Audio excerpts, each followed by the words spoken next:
Добра вечер, почитувани гледачи. Јас сум Драган Милосављевиќ, вие следите емисијата Заспи ако можеш. Над земјата во Македонија се случуваат интересни работи, очигледно е дека ќе има промени во министерски места, барем од вреди. Така објавија, продолжува понатаму судењето за трагедијата во Пул. Се е на место, ништо не е како што треба, но се надеваме дека ќе биде подобро. Тоа е над земјето, меѓутоа јас вечерва ви нудам да разговараме за подземјето. Се разбира, кога ќе кажам подземјето, веднаш помислувате на криминалците кои што роварат низ оваа земја, но во овој случај грешите. Ќе разговараме за подземните богатства на нашата татковина Македонија, за чудесните наоѓалишта кои што оваа држава ги поседува, кои што допрва треба да се откријат или веќе се откриени делумно или целосно. Она што мене барем така на факултет ме учеа, велеа каде и да копнеш некаде во Македонија, ќе излезе некоја грнчарија, ќе излезе некоја монета, ќе излезе некоја статуа, затоа што навистина поседуваме чудесно богатство. Вечерва ќе разговараме малку повеќе за неолитот или за праисторијата, од каде што ќе се обидеме да извадиме што се поседува Македонија. И тука со мене за оваа тема е мојот драг школски колега, ќе речам, од многу одам на еден од најдобрите археолози во Македонија, Гоце Наумов. Добра вечер. Добра вечер. Гоце, ти си скромен човек, вие сте скромен човек, ќе одиме на вие не сакате да одите со фалби, но јас навистина верувам дека сте еден од најдобрите археолози во Македонија. Тоа го покажуваат резултатите, а не само некакво празно зборување. И резултатот кој што сега е актуелен е завршувањето практично на еден долгогодишен процес на истражување на локалитетот Врбјанска чука, тоа е во Прилепско, некаде кај селото Славеј, ако не се лажам. Неодамна беше направена и една финална изложба во музеот во Прилеп, во која што практично пред јавноста прв пат беше понудено целото тоа чудесно богатство што го најдовте, ако можам така да кажам, тамо. Иако, за висина за волја на вистината, тамо работата е започната уште во 80-тите години, меѓутоа во последниве десетини од 2016 на вистина интензивно работено и тука вие имате огромна заслуга, иако кога ќе ги читам сите луѓе што помагале, не можам да ги избројам, верувам дека сите го дале својот допринос, но еве за почеток што е Врбјанска чука и бидејќи многумина не знаат во Македонија, што е трагедија сама по себе, и зошто е таа толку значајна за нас? Прво благодарам за поканата и баш ми е драго да разговараме и на овие теми. Така да, уште по-драго ми е да ја представам Врбјанска чука, локалитет на кого веќе 10 години работиме и кој заслужува внимание. 10 години работа? Да. Може замисли човек колку е потребно трпение, волја, интензитет, со парите што предпоставувам не виреат на секаде, колку треба човек да се откажува од се и се што за да дојде до едно финално, иако никогаш ништо не е финално, предпоставувам дека и таму уште допрва ќе се наоѓаат работи, но ете до еден целокупен ансамбл од работи кои што се извлечени од тамо и практично создавање на сликата како се живеело во Македонија, во конкретниот локалитет пред 8000 години, така? Да. Све се сведува на ентузијазам. Лут ентузијазам, предпоставам. И желба да тоа што вие го знаете го споделите со другите или да дознаете точно како нештата биле пред 8000 години. И тогаш и желбата и издржливоста се многу посилни, така да не само мојата, туку на целиот тим што работи, има многу луѓе кои што спомнавте, бидејќи еве јас на вие ќе се враќам. Нема проблем. Така е редот. Да.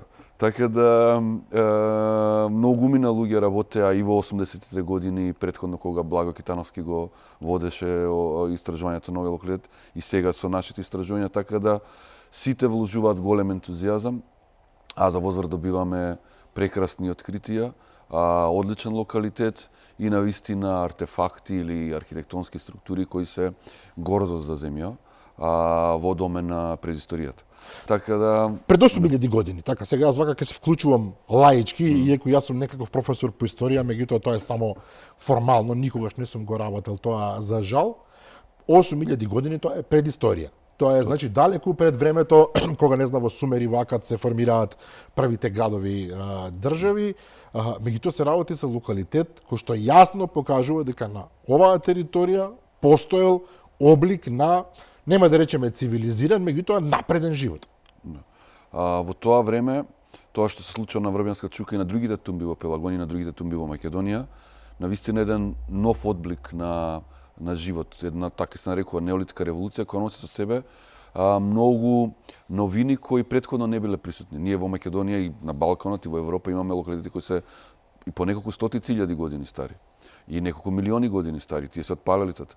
Меѓутоа во текот на неолитот, особено при крајот на 7 милениум пред новата ера, односно некаде пред 8.000-8.500 години пред новата ера, се случува една голема промена на Балканот, од каде што и почнува да се шири таа промена, а тоа е припитомувањето на животните, култивирањето на житариците и другите култури, како што се мешункастите растенија, правењето на првите куќи кои се фиксни, стабилни, потоа производството на првите садови од глина, првите фигурини од глина, така да имаме серија на новитети кои представуваат нов чекор во, условно ќе наречеме, еволуцијата на човештвото, кое потекнува всушност од Блискиот исток, меѓутоа постепено, сукцесивно се шири низ за надолја и доаѓа на Балканот и се смета дека всушност географскиот простор на Македонија е еден од првите кои најрано бил населен, односно каде што и најрано започнува овој тип на неолитска револуција. Односно траен живот на едно место. Тоа е многу важно за тие што не знаат. Човекот поминувал многу фази, меѓутоа основата е дека еднаш во текот на праисторијата морал да застане на едно место и да рече да, овде можам да живеам, не морам постојано да одам во потрага по храна и по засолништа било каде, туку на конкретно место. Затоа тука се прави дом, затоа тука се прави и некој облик на социјален живот. Апсолутно точно, бидејќи до тоа време луѓето претежно ги следеле животните, биле номади, и како што животните се движат, така и тие се движеле, немале постојани населби, бидејќи морале своите извори на храна да ги следат и да ги ловат. Со неолитот се случува сосема друга работа. Човекот за прв пат почнува сам да произведува храна, значи не мора веќе да лови, не мора да трча, не мора да следи, туку може да се стационира на едно место, тоа се вика седентаризам, значи почнува и слично и со нашиот збор седење, нели? Така да почнува да седи на едно место и да се грижи за поблиската околина и почнува да инвестира во нови видови на ресурси, нови видови на активности, нови видови на идеологии, кои комплетно менуваат општествената структура за разлика од она што било претходно. И што имаме, еве конкретно во Врбјанска чука, рековме направена една голема изложба во Прилеп, се надевам дека луѓето се уште ќе може да посетат иако официјално заврши тоа, нели? Заврши. Меѓутоа можат и понатаму да одат. Што толку вие го објаснивте ексклузивитетот на историскиот преврат, така да речеме. Меѓутоа што имаме конкретно во Врбјанска чука? Прво да напоменам дека изложбата Зрно по зрно погача, Врбјанска чука, Да, така се нарекува, зрно по зрно погача. Кој има своја символика, нели, метафора, двојна. Може подоцна да ја толкуваме или да оставиме луѓето самите да се толкуваат. Но во секој случај беше огромно задоволство да се соработува со Прилепскиот музеј, тоа е со Завод и музеј Прилеп, кој е всушност надлежен за грижата на овие локалитети и на сите локалитети во Прилепско. Така да беше вистинска радост и почнувајќи од раководството и со директорката и со сите вработени и колегите и другите во администрација. Сите беа неверојатно ентузијастични и отворени со работка и мислам дека за многу кратко време направивме една многу убава интимна изложба која ги спојува и старите истражувања и новите истражувања. И на некој начин сакавме да покажеме по што се издвојува Врбјанска чука од останатите локалитети во неолитот во Македонија, но и пошироко бидејќи имаме многу интересни локалитети неолитски во Македонија, не само во Пелагонија, и во Скопско, во Штипско, во Охридско исто така, во многу други региони, Полошко. Тоа значи дека и во нашиот град, еве сега да звуча малку локал патриотски, иако ние ги знаеме оние основите дека 2000 години се живее цивилизирано во Скопје, всушност многу порано луѓето застанале и рекле ова е добро место. Да, како во Пелагонија, така и во Скопската котлина имаме тумби, бројни тумби, некои од нив се многу популарни, Тумба Маџари. Тумба Маџари, например. Сам локалитет кој вака препорачувам сите гледачи да го Божисова мајка беше од таму, нели, да? Да, тие едни ги нарекуваме антропоморфни модели на куќи, кои ги има на повеќе места низ Македонија, но тоа е еден од најиконичните предмети откриени таму. Така да под самото Скопје има неколку тумби, едно од нив е Тумба Чаир, која за жал како и многу други тумби се уништени со процесот на развивање на градот, кој почнал нели од 20-тиот век почеток. Тоа се занавек уништени? За жал Тоа е да. тоа, нема да. веќе поправање, нема веќе да ископаме подоле па да видиме. Да, кога се прават темели на згради, се оди прилично длабоко, а многу згради се направени во Скопје и булевари. Тоа е точно. Така да не отвараме лути рани. Сега зборуваме за времето пред 1000 години, да не отвараме лути рани од пред неколку години или од сега. Но што е толку специфично еве во Врбијанска чука? Дали зборуваме за локалитет, за наоѓалиште кој што е на пример има квалитет, еве да речеме, од светски размери? Апсолутно, и јас стојам за тоа, и не само јас, туку целиот тим, бидејќи ние имаме публикувани многу трудови, некои од нив во најексклузивните списанија за археологија, што значи поминати се преку одбори кои се сочинети од врвни стручњаци светски, кои се согласуваат со она што ние го тврдиме за Врбијанска чука, а тоа е дека има одредени архитектонски елементи кои се уникатни, а секако и на ниво на материјална култура, тоест разни садови, фигурини, антропоморфни модели, тие макети на куќи што ги прават луѓето во Пелагонија, се навистина посебни и во некоја смисла и единствени. И затоа сакавме на еден многу потемелен научен начин да ги презентираме заедно со останатите резултати од истражувањата, кои беа вклучени всушност и во изложбата. Така, што покажуваат? Рековте има оригиналност во нив. Да. Тоа значи дека се разликуваат од другите тумби, не знам, наоѓалишта, кои што се распоредени, се разбира, на секаде низ Југоисточна Европа и Мала Азија и Средниот Исток и така натаму. По што е толку оригинално? Што е единствено тука? Ако ме прашаш што сте мене, секоја тумба си има своја вредност. Во овој момент можеме да видиме дел од фотографиите кои што ги обезбеди Гоце Наумов директно од Врбијанска чука. Ова е реконструкција на населбата, така. Базирана на геофизичко скенирање. Ова е ласерски модел на сондата кај што истражуваме. Ова е еден од тие најуникатни предмети за кои зборам, тоа е модел на куќа, тоест антропоморфен модел на куќа. Ова е многу интересен загадачен предмет со многу специфична декорација.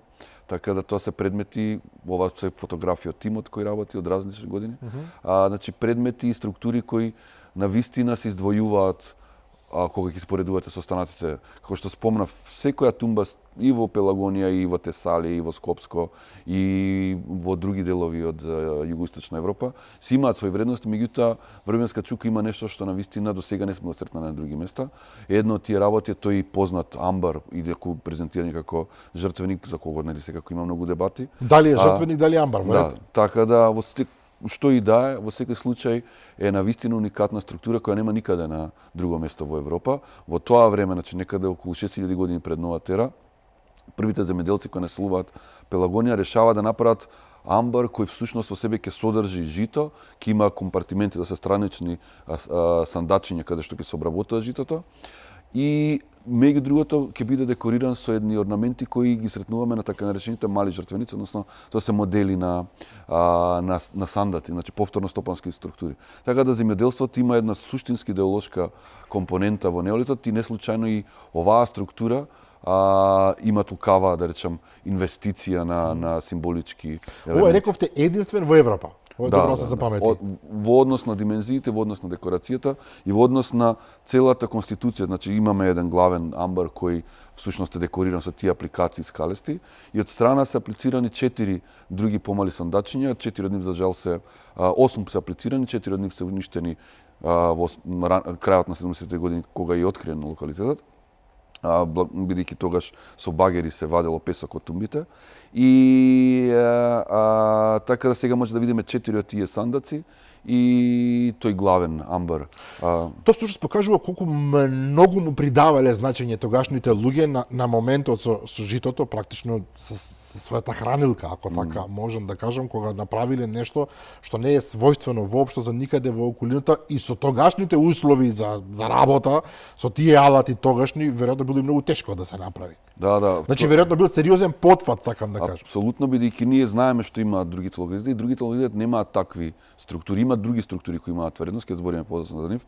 Меѓутоа, овој амбар се издвојува по тоа што има големи димензии и тоа укажува на една многу интересна општествена структура, дека луѓето всушност во него собирале поголеми количини на жито кои се повеќе од доволни за една фамилија. Значи дека таа зграда, таа куќа, таа градба била веројатно за целото село. Па имала друг карактер веројатно кој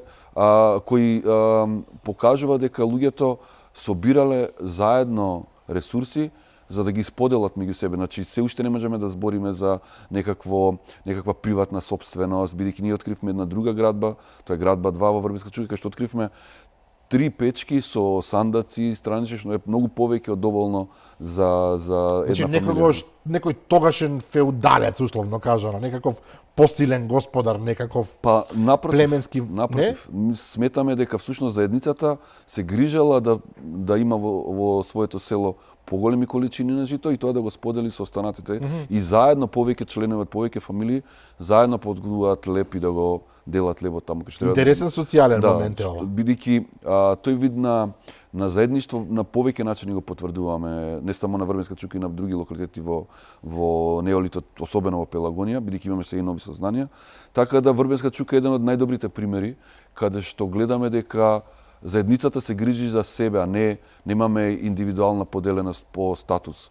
Нешто што за жал е иманентно и во капитализмот се разбира. Тоа подоцна доаѓа со останатите преисториски периоди. Многу е тешко, бидејќи зборуваме за предисторија, немаме пишани материјали, значи не постои писмо и не можете да прочитате. Она што можете да го прочитате во наводници е токму во овие остатоци кои што потоа ја градат приказната, за вие да дојдете до заклучок. Не може да утврдите дека извесен тој бил тогаш и тогаш, разбира, тоа го нема, туку целата слика се прави преку овие работи што ги наоѓате, не знам, разни грнчари, материјали и така натаму, колку е тешко да се направи таа слика, ме интересира. Токму така и мислам дека тоа е привилегија, бидејќи кога имате историски извор, тогаш може да бидете заведени и така моите може да ве лажел. Тоа е така. Дека одредени извори не се толку нели точни. Тие примери ги имаме понатаму многу. Пак преку археологијата мора да се потврдат, докажуваат или да се негираат. Во таа смисла ние сме форензичари на минатото, ние таа ситуација која откриваме на локалитет најобјективно истражуваме и без никакви други видови на сугестии. Без примеси, така. Успеваме да точно да видиме што наистина се случило на сцената на злосторот, што би рекле детективите.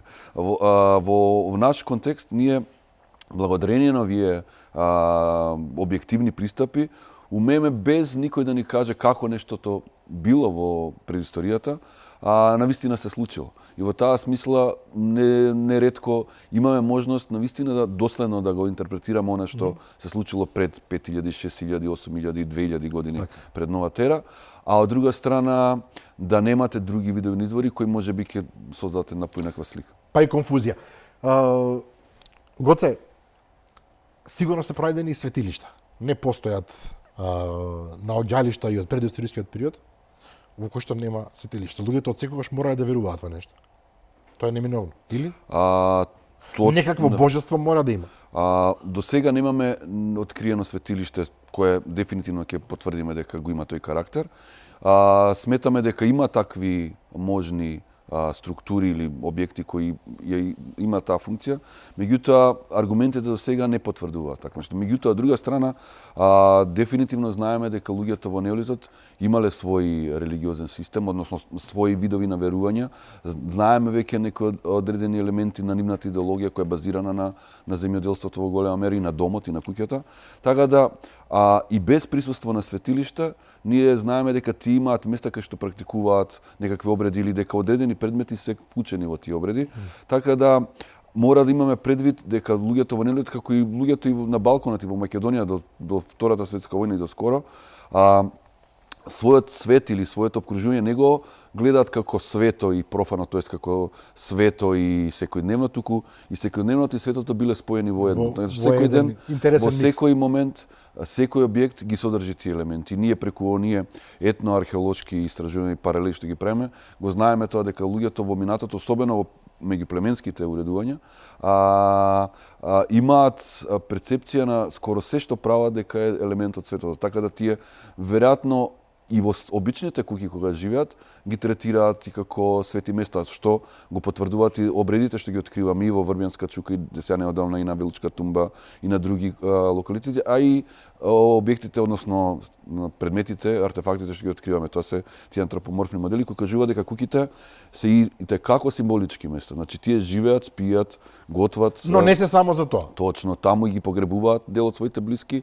таму ги обожуваат предците кои ги создале тие куќи, така да имаме многу елементи кои кажуваат на тоа и без да откриеме светилишта, ние знаеме дека тие луѓе и како имале развиен верски систем кој еве малку по малку ни се отвара и на нам археолозите. Компаративно Врбијанска чука, бидејќи спомнавте неколку елементи зашто е толку оригинална, може ли да се споредува според развојот цивилизацијски? Не сум сигурен дали цивилизацијски е правилниот збор, меѓутоа според развојот колку е понапред од останатите или колку е на исто рамниште или колку е поназад. Сега веќе пошто инсистирам, зборуваме за со најпознатите, не знам, наоѓалишта во светот. Ние во археологијата не сакаме да правиме такви компарации, што е понапред, што е поназад.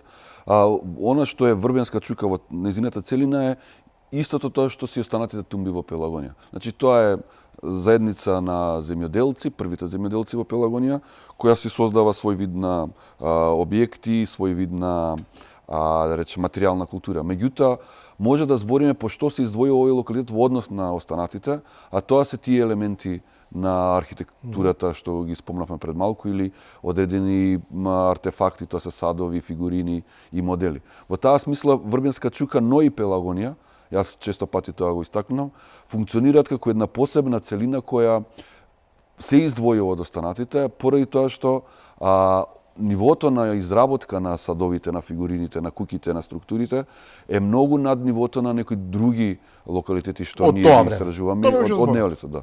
Така да може да кажеме дека Пелагонија во своето време била она што е Скандинавија денес во однос на европските земји. Значи, ова е сериозно, ова е сериозно. И тоа без никаква резерва го кажувам, бидејќи имаме стручњаци кои се занимаваат со технологија на керамика. Значи биле на највисок степен, условно кажано, во своето време на развој. Точно. И тоа не да имаме предвид дека тие не се единствените скандинавци во своето време, туку имаме и други. Тесалија била развиена, Скопскиот регион бил развиен, Штипскиот регион, имаме во Корчанскиот регион во Албанија. Така да има неколку региони кои се навистина врвот на неолитот во Европа. Во тоа време не можете да споредите ништо со Пелагонија, со Корча, со Тесалија или со Скопско, во однос било кој регион да го земете од Европа, на ниво на садови како се изработени, фигурини, како куќите се изработени, како овие структури. Сега неодамна завршивме истражување на Велушка тумба, откривме две огромни печки, најголемите печки неолитски што сум ги видел до сега, безпрекорни предмети кои се толку прекрасно направени што не можам ни да замислам како денеска ние и да се обидуваме 5 години да ги репродуцираме, нема да успееме на тоа ниво да ги изработиме. Што значи дека во тоа време имало занечи кои биле врвни и кои како можеле да парираат на било што се случува во Европа во тоа време. Блискиот исток е друга приказна, Блискиот исток особено во Анадолија имаме повторно врвни достигнувања во домена неолитот, но кога ќе споредиме Пелагонија или одредени региони на Балканот со се останато во Европа, може да кажеме дека навистина Балканот во неолитот бил водечкиот регион и кога ќе видиме што понатаму Балканот представува после неолитот натаму, ќе видиме дека тој ексклузивитет или таа да речам врвна или таа висока позиција постепено ја губи. Во неолитот Балканот го има највисокот степен на... За да дојдеме до вас сега, каде што не сме баш нешто особено јаки, но така и како што е. Зависи како го перцепираме Балканот. Затоа што во Балканот има вредности и квалитети индивидуи на било кој ниво и на стопанско, за тоа целосно ќе се сложам. Кои навистина прават нешто што се издвојува во светот. Нема да спомнувам имења и во Македонија и во останатите балкански земји има одлични метници, спортисти. Зборуваме за систем. Но системот сам по себе си има своја, како да кажем. Она што ме интересира, додека сме се уште кај Врбијанска чука и Пелагонија, очигледно Пелагонија вие доживувате и така треба да се доживува како еден поголем простор во кој што се развивала таа неолитска цивилизација. Дали според овие откритија можете да кажете дека овие разни тумби, односно тогашни села, или како да ги наречеме заедници, комуницирале меѓу себе? Се чувствували влијанието од едни кон други, барем во Пелагонија? Не сум сигурен сега дали може да се оди понатаму, не знам дали од Скопје тогашно некој простор можеле да соработуваат условно кажано со Пелагонија, но овие се тука претпоставувам во некаков широк круг од 50 на километри квадратни. Имале допир едни со други? Секако, како во домена Пелагонија, така и надвор од низе постои комуникации, таа знаеме ние како археолози, со тоа што во археологијата се прават едни вештачки така наречени културни групи, сакајќи малку да ги издвоиме тие регионални карактеристики. Она што е интересно што Пелагонија како и некои други региони бидејќи изолирана средина географски, нели обкружена со неколку планини, јас го нарекувам природен амфитеатар, кој овозможил луѓето што живеат во Пелагонија да развијат еден специфичен идентитет кој не многу се повторува надвор од Пелагонија. Има некои од блесоци мали, ама не толку многу. Така да тие луѓе Да расчистиме, тука не зборуваме за националност Апсолутно. некаква или нешто, зборуваме за време пред 8000 години. Точно. Но дека некој автентичен да. систем кој што е само тука иманентен бил Присутни се одредени орнаменти, одредени фигурини, одредени модели, тие модели на куќи, антропоморфни модели на куќи, навистина се специфични со своите обележја што ги имаат само за Пелагонија. Но нашите нови истражувања покажуваат дека одредени елементи што ги има на другите делови во Македонија веќе се сретнуваат и во Пелагонија или одредени елементи од Пелагонија може да ги видиме во Скопско, може да ги видиме и дури по тоа Струма. покажува контакт или Секако. едноставно развојот Секако одел луѓето напоредно? контактирале многу тогаш, бидејќи ние во Пелагонија на локалитетите, но и моите колеги на другите локалитети, откриваат школки кои имаат морско потекло. Што значи Што е дека најмалку неколку стотини километри, така се. и повеќе. Не верувам да. дека тогаш морето било поблиску, да. Така да имале трговија со далечни заедници, дали била таа директна, дали била како што се нарекува down by line, значи индиректно преку други проседници, не е битно, но дефинитивно стигале и во Пелагонија и низ цела Македонија. Повторно имаме можност да погледнеме дел од овие Да, тоа откритија. Тоа беше жито што го најдовме во еден од ѕидовите на куќите во Врбјанска. Ова се тие модели и жртвеници познати за локалитетот. Тоа е плакатот од изложбата. Така да тоа се тие уникатни нешта кои успеваме да ги истакнеме за Дали е Врбјанска можно, да, Ова е погребано дете во темелот куќа, што е еден Во темелот. многу специфичен обред за неолитот. Ова е амбарот за кога зборев. Да. Зошто ова е амбаро, така, оној што го зборувате? Меѓу друго тебе да објасниме зошто се случувало да се погребуваат деца во коренот на куќата. Тоа е многу интересна практика, ретка прилично на Балканот, ја има, присутна е на повеќе места во Балканот и во Бугарија и во Грција. Какво значење има? Но тоа е многу суштински вкоренет обред кој потекнува од Блискиот Исток и во една редуцирана форма се појавува на Балканот, а тоа е поради тоа што од една страна смртноста на децата била многу голема тогаш. Несомнено. А децата биле прилично битни за заедницата, бидејќи, како што знаеме, во многу традиционално општество, децата од мали нозе се интегрираат во заедницата. И почнуваат да работат, да бидеме работат, директни, да. Значи не се онака размазани како Не се нас, размазани, токму не така. гледаат телевизија, туку работат од своите 4-5 години. Така да децата биле неопходни за да може заедницата да се одржува. Така нивното погребување во рамки на куќата од една страна укажува и на нивното повторно символичко враќање во истата куќа. Но од друга страна тоа погребување на деца, бидејќи се неодамно откривме и на Велушка тума погребување во сад на новороденче, укажуваат и на некакво импрегнирање или стимулирање на куќата да раѓа повторно, да биде благодетна, да животот да се одржува во нејзин. Колку и да звучи тоа од денешен аспект морбидно, Секако, тогаш имало да, собствена да. логика некоја. Точно. И ние имаме сега некакви одблесоци на тие ритуали на едно друго поинакво ниво. Меѓутоа, дефинитивно во тоа време, она што за нас денес е бизарно, делува прилично функционално. И сите тие обреди имаат некаква цел да се обезбеди благодет во фамилијата или во рамки на целото село. Така да, затоа не само овие новороденчиња, туку на други локалитети, например во Амзабегово, во Штипско, па и во Тумба Маџари, исто се откриени возрастни индивиди кои се погребани или под куќите или меѓу куќите, и тоа е направена селекција, значи не се погребувале сите, туку само одредени членови на заедницата, со цел некако тие да се вратат, да бидат присутни или да се стимулира куќата или самото село повторно да генерира нови членови и некако да си помагаат, нели, тие од едниот свет со тие од другиот свет. Фасцинантно, тогаш луѓето ги мешале очигледно световите, не дека и сега не ги мешаме. Морам да прашам уште нешто во врска со ова. Ако е овој локалитет толку значаен и важен, верувам дека е. Што е со неговата комерцијализација? Вие направивте музејска изложба, се разбира, мене ми е жал да кажам, и некој можеби ќе се налути, но јас мислам дека без оваа емисија најголем дел од гледачите појма немаат дека ова се случило. Има ентузијасти, има љубители, има се разбира луѓе што ги интересира, меѓутоа ова не е нешто кое што ние масовно ќе го знаеме. Ќе биде дел од нашето национално достоинство, да речем. Утре да речем луѓето, врвјанска чука, знаеш. Честени сте ние што имаме овдека.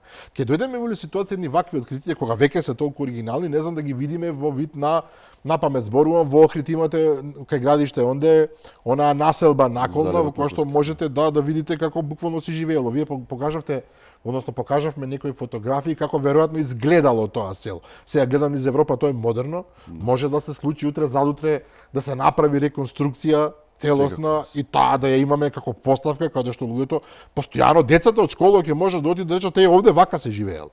Бидејќи едно е вие да ви кажете онде 5 метра под земја се случуваше, а сосема друго е кога го имате овак сега што го гледаме на екраните како вистинска слика, како луѓето може да го помирисаат буквално животот од тоа време. Секако ние многу пополека ја популаризираме врвенска чука, прво преку изложби, односно прво преку научни трудови, за да покажеме што на вистина има на аргументирано ниво, потоа преку изложби исто ќе искористам приликава да спомнам дека еден од жртвениците на врвенска чука учествуваше во онаа голема светска изложба која организиравме во Америка, во Њујорк, во Чикаго и во Отава, каде што Какви беа реакциите? Па одлични, мислам скоро милион луѓе ги видоа тие предмети, што е... Милион луѓе? Скоро, 700 и нешто илјади. Па тоа е фантастична бројка. Да, така да... Еве, ние не знаеме за тоа. Дека наши... Да. Не, ние се трудевме малце да го популаризираме и тоа, меѓутоа сакам да кажам дека преку повеќе чекори се трудиме да ја популаризираме и предисторијата, но и врвенска чука. Меѓу другите работи што ги направивме за овој локалитет, еден проект со едни многу интересни креативни архитекти, направивме можен модел на тоа како би изгледала врвенска чука доколку се претвори во археолошки парк, со структура која ќе покрива археолошката сонда, со градби кои ќе бидат реконструкција на она што веќе го знаеме. Така да тоа може да звучи како многу и да изгледа како многу интересна целина, бидејќи направивме еден многу интересен скандинавски дизајн, тоа е сега врвниот дизајн во 21 век и таа структура вие може да видите кога патувате од Прилеп на кај Крушево. Значи кога би се реализирал тој проект, самата визуализација на таа градба би привлекла внимание. Апсолутно. А секако афирмацијата на локалитетот, нешто што Прилепскиот музеј би можел во иднина да го прави, а тоа е организирање тури на врвенска чука, каде што ќе ги видиме овие реконструкции. Да не пропагирам сега јас тука туризам, но што е интересно, пред некоја година бев во Војводина, во Србија, и вие таму имате келтско село. Буквално келтско село. Некој му текнало, не знам кој, и направил среде Србија келтско село, нешто што во основа е не е оригинално тукашно. Келтките се на сосема друга локација, иако се појавувале лево десно и по Балканот. Не е спорно, меѓутоа кога мислиме на келти, сепак мислиме на северо-западна Европа, и човекот, државата, не знам, не прашав келтско село каде што вие буквално плаќате карта, прифатлива цена, и одите со деца и влегувате буквално во светот од пред 3000 години, каде што децата влегуваат буквално во такви селски куќарки, го гледаат оружјето од тоа време, гледаат, не знам, мостови од тоа време, некакви примитивни, еден живот цел кој што тука пред вас е. И некој направил, сакам да кажам, бизнис од тоа. Меѓутоа, во Македонија вие не треба да правите келтско село, имате наше село, имате врвјанска чука, не знам која чука, која што буквално може да мислите, ова е вистина, ова е тоа. Да, и тоа претпоставам дека не чини кој знае колку пари. Не. Тоа мислам во право сте. Дефинитивно тоа е тренд со години, со децении низ Европа, каде што се прават тие реконструкции на предисториски населби, па и антички населби и во Србија. И не треба да лажеме, тоа е тука. Да. Така да тоа е нешто што и кај нас е присутно, имаме Плоча Мичев град во заливот на Коските, на Охридско езеро, заливот на Коските, да. Значи имаме веќе ние такви обиди кои делуваат прилично добро во смисол привлекуваат луѓе. Така да не е невозможно се направи и на врвенска чука, со тоа што не чини многу пари за разлика да речеме ако треба да дигнете средновековен замок или тврдина. Тоа е многу покомпликувано, многу поскапо. Така да и нашиот дизајн на таа структура и на реконструкциите кои не се многу на број, всушност не би чинеле многу и од друга страна може да привлечат многу внимание, бидејќи Прилепскиот музеј се обиде да го заштити тој локалитет, сега има повисок степен на заштита, правна, што значи дека таков вид на, да речам, туристичка интервенција само ќе му донесе добро на локалитетот, а од друга страна мора да истакнам дека мештаните што живеат во Славе и во Конјари и во Врбјани многу се грижат за локалитетот. Тоа значи разбираат што имаат во своите дворови. Точно и секоја година ние кога завршуваме со истражувањата, организираме концерт на кого тие доаѓаат. Што е за поздравување апсолутно, да. Да, и тоа ми е многу драго како искуство, бидејќи покажува дека и локалната заедница може да се грижи, да се интересира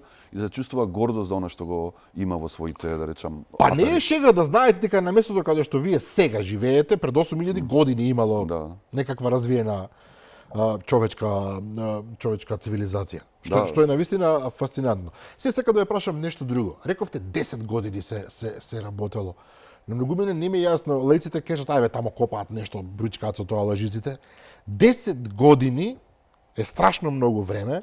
Тоа е време да дипломирате, да магистрирате, да докторирате и плюс уште некој период. За вие на едно исто место полека, парче по парче, со огромно внимание, да копате, да вадите тие наслаги на земја, па наслаги од едно време, па од друго време и така натаму. Колку е тој процес компликуван, колку е тој процес напорен и тежок? Кој што спомнав пред малку, археологијата е форензичка наука. Се ние се бавиме навистина со детективска работа. Како оние од сериите што откриваат, иако тоа е добро, тоа е друга приказна. За среќа немаме злосторства, не реконструираме злосторства, туку многу поубави ситуации, иако понекогаш има и нели пожари и рушење. Нешто што се случувало, да. Но целта ни е поинаква. И во таа смисла таа работа е навистина детална, подразбира многу внимателност, многу комуникација меѓу сите во тимот, за да може добро да го реконструираме, односно да го интерпретираме она што навистина сме го откриле. И затоа во нашиот тим имаме бројни стручњаци и од Македонија и од другите европски земји.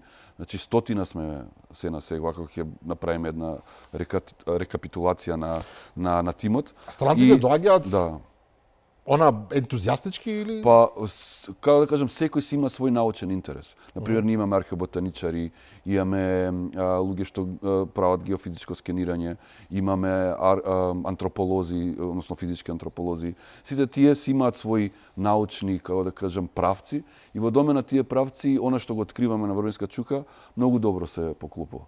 И затоа и кај нив има голем ентузијазам, бидејќи ние ги немаме тие средства да ги платиме нивните хонорари, така да тие на свој начин си ги покриваат трошоците, делумно ние нешто покриваме за сместување нели за обезбедим услови за работа.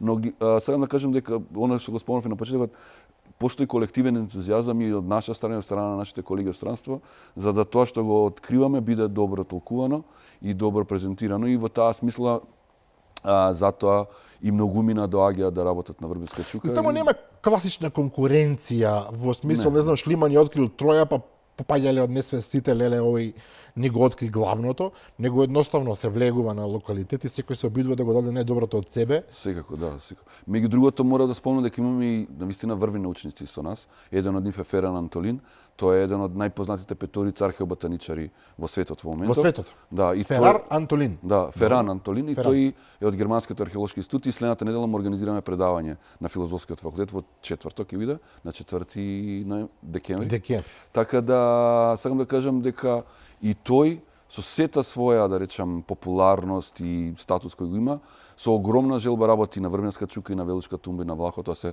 трите локалитета на кои работиме, а сега и во Охридско исто така. Така да тоа го покажува она што го имаат овие локалитети како вредност, а тоа е специфичноста, некогаш уникатноста и богатата, да речам, богатиот живот во своето време што го имале и луѓето и секако целата котлина Пелагонска. Ова мене ми е феномен од еден поинаков, би рекол, принцип. Не е многу популарно да се биде денеска историчар, археолог, нема некоја заинтересираност по факултетите, по студиите, сите сакаат на финки да одат, не знам, сите сакаат да бидат информатичари, тамо се брзите пари, или правници, не знам, да бидат адвокати во животот.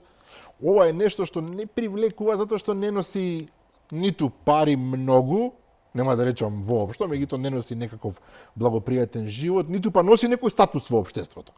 Вие сте, еве, јас тврдам, И сте скромен, еден од најдобрите, ако не најдобар археолог во Македонија во моментов, меѓутоа тој статус не ве прави звезда во земјава, не ве прави Напротив. Да, напротив. Сакам да кажам од каде е тогаш таа ренесанса на археологијата кај нас, кога само по себе кај младите луѓе нема некоја природна потреба да влезат во приказната.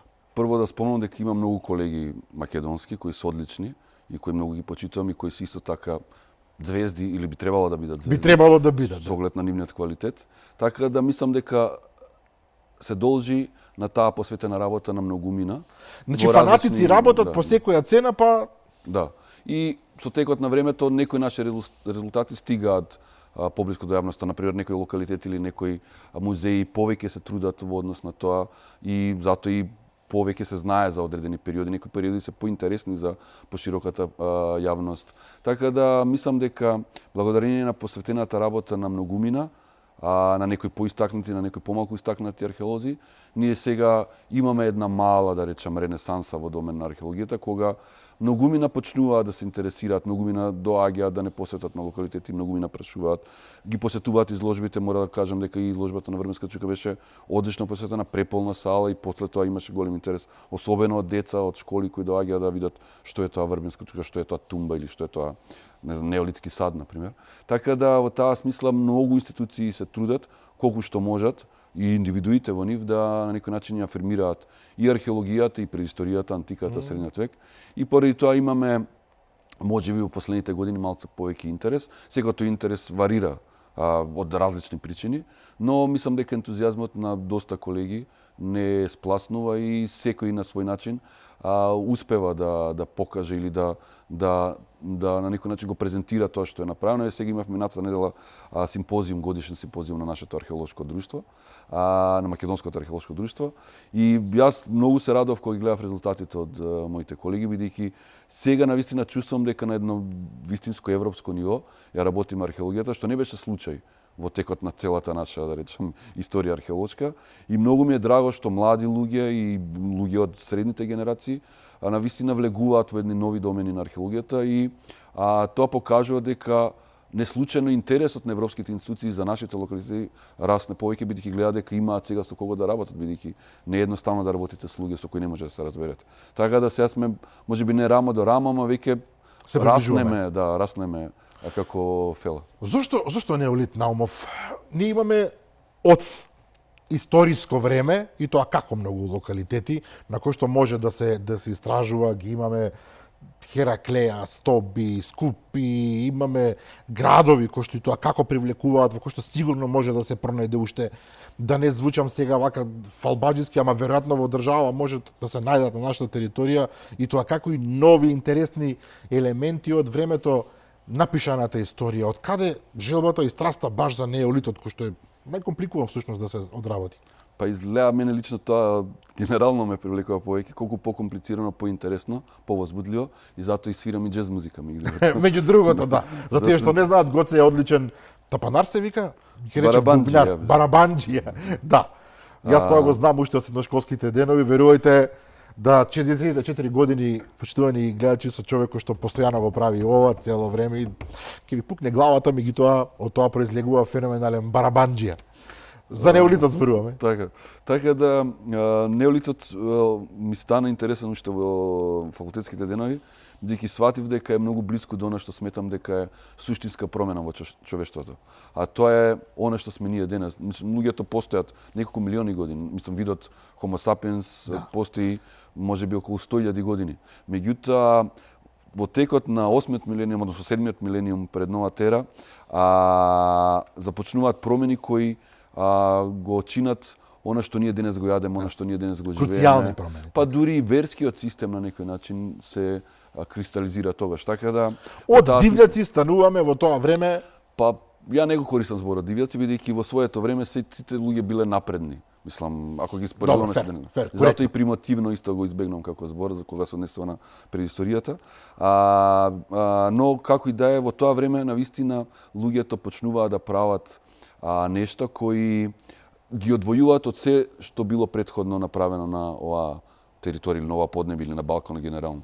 И затоа ми е многу интересно да видам како тоа почнало, зошто почнало и како се развива и зошто одредени елементи стануваат идеолошки феномен. Зошто луѓето куќата ја креваат на ниво на идеологија, зошто житото, лебот се крева на ниво на идеологија, нешто што денес го земаме здраво за готово. Ама тогаш било првото време кога луѓето почнале да подготвуваат леб, прв пат почнале да жнеат жито, прв пат почнале да живеат во такви куќи. Што е фасцинантно, апсолутно. Сега да отидеме уште една работа, и понатаму гледаме разни фотографии, некои веќе ги видовме, некои не. Вие сте еден од археолозите кои што во Македонија зборувам, кои што објавуваат трудови и во странски исписанија објавуваат трудови за некои од најсериозните универзитети во светот, ако не се лажам. Па да, веќе повеќе години. Да. Колку е тоа комплицирано? Постојано зборуваме нели за мерит систем во Македонија, постојано зборуваме за објавување трудови, веќе ми издосадија политичариве кога мерат овој овде до толку стигнал, овој објавил во списание каде што не знам се брои до толку и така натаму. Колку е тешко вие во областа во која што сте вие експерт се разбира да објавувате трудови на најпрестижните универзитети во светот? Тука кога зборуваме објавуваме да ви ги прифатат, тамо постои, претпоставувам, екстремно силна рецензија која што не може да рече овој си напишал, па ќе му дадеме. Не, мора да имате црно на бело ептен, многу квалитетно, за некој да рече, аха, заслужува да го ставиме во нашето списание.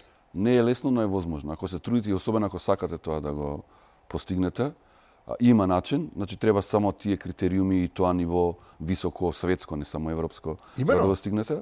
И во таа смисла, ако се посветите на таа работа и ако ви е желба на највисоко можно научно ниво да го представите тоа што сте го сработиле, тогаш е возможно, тоа го прават и други колеги секако. И на Балканот генерално. И затоа сметам дека треба малку повеќе труд, малку повеќе дисциплина и многу добро интерпретирање на тоа што го знаете, бидејќи, како што спомнавте, има таму уредувачки одбори кои се како сериозни и строги и не е лесно да запомине било кој труд таму, така да за нас е голем успех што во еден од најпрестижните археолошки списанија сме ги публикувале нашите сознанија, но секако е процес низ кој исто така ние учиме и стануваме подобри, бидејќи некогаш ви враќаат одредени работи кои треба да ги поправите, па вие сметате дека па не е добро ова, меѓутоа после од една друга перспектива, после многу години гледате всушност како сите тие сугестии ве направили подобар научник. И затоа и е престиж, но не е невозможен престиж, бидејќи само треба посветеност и јасна цел што сакате да постигнете со тоа што го работите. Посветеност е убав збор, посветеност кој што значи откажување од многу нешта, сега веќе влегуваме во приватност, можеби и не треба, но еве зошто да не, вие занимавате, вие сте тотален археолог, ако така може да кажам. Освен што тоа малку слободно време го има, што го имате, го поминувате во свирење на џез музика, во два бенда мислам дека сте, барабанџија, чуден ми е зборот, но ајде нека исправен. Што значи таа посветеност? Тоа значи јас кога ве побарав за ова интервју, ми рековте јас сум на терен, нормално, копаме во некој локалитет, сега не ми текнува во кој бивте. Милошка тумба. Да, и немам време до 20 и не знам кој беше, едноставно тука, вие тука живеете практично, тука јадете, тука спиете, тоа не е посветеност, тоа е обсесивно. Или грешам?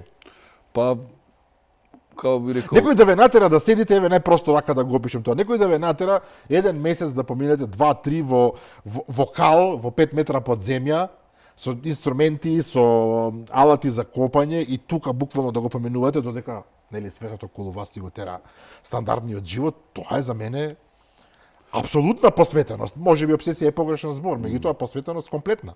Задоволство е, тоа е клучниот збор. Значи, нас не убаво да го правиме тоа што го правиме, дури кога го ризикуваме собствениот живот. И тоа постои како опција. Така да, бидејќи имаме ситуации различни. Работите под земја, работите и во атмосфера каде што можеби и екстремни се условите.